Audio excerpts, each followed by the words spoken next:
water efficiency. Hello, we are here at the third edition of the BW Business World Sustainable World Conclave. I'm joined by Mr. Uday Mahajan, who's the head of ESG at Indus Towers. Sir, thank you so much for your time this morning. Thank you. Do tell us about some of the notable sustainable achievements, or rather initiatives, sustainability initiatives that you've undertaken under your leadership at Indus Towers in the recent past. Yeah, thank you for that question. It's a very new subject, as we know, for most companies. Rather, I'd say for all the companies that I know of, they're at different stages of evolution in this journey, and it's early days for almost everyone. Last 2 or 3 years, I've seen a lot of movement in the ESG space in Indus. I took over the portfolio about a year back, but a lot of good work had already started.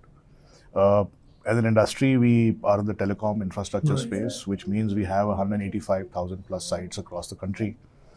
A big challenge for us is to make sure those sites remain powered up for our customers, and a dependency is there on the supply for the grid supply that comes to those sites.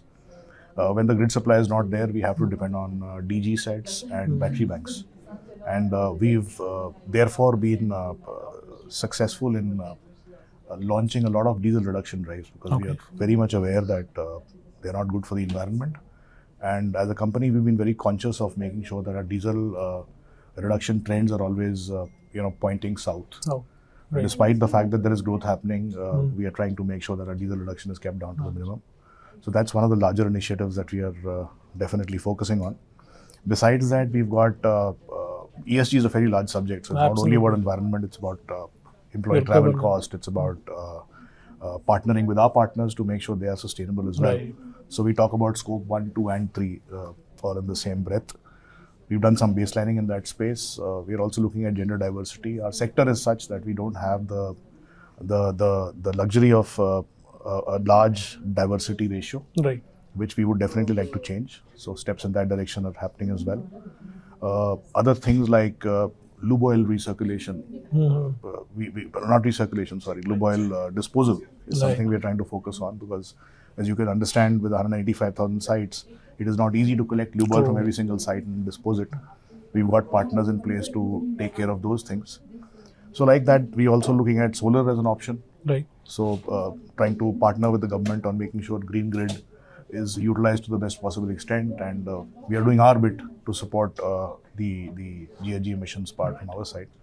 So it's a combination of many things, and I think there's a lot of work to be done. But we've had a reasonably good start, and we're excited for the times ahead. Absolutely. So given the start that you've had now, how have you seen that impacting your day-to-day business operations or your strategy? So I think, like I mentioned earlier also, it's a mindset change. And a mindset change is never easy for an organization to adopt. And it's with a matter of great pride that, I can tell you that these initiatives have been taken very well by our field force. And they've been messaged very well from our leadership. They've been taken very well by our field force. Our CSR initiatives have already been underway for a long time.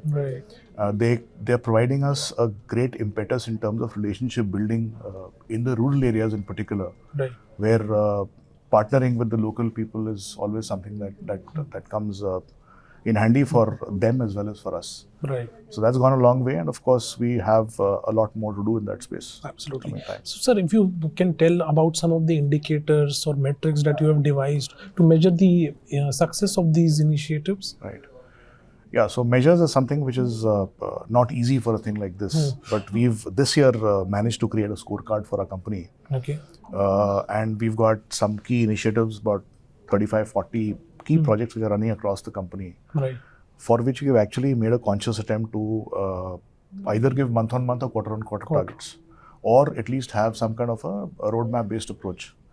And basis that, we are providing scores, and we are actually making it a bit, we're kind of gamifying it a little bit, so that there's healthy competition amongst the circles and the functions in corporate. So we have this monthly score that comes out, and what we're trying to do is align that score to some of the external agency scores that are there. So you cannot have a direct correlation, but agencies like DJSI, MSCI, so we're trying to see what are the criteria that they have in place to make sure our ratings are up, and map that back into our internal scoring mechanism. So it's a win-win for both sides. Mr. Mahajan, thank you so much for your time. It was lovely talking to you. Thank you very much. My pleasure.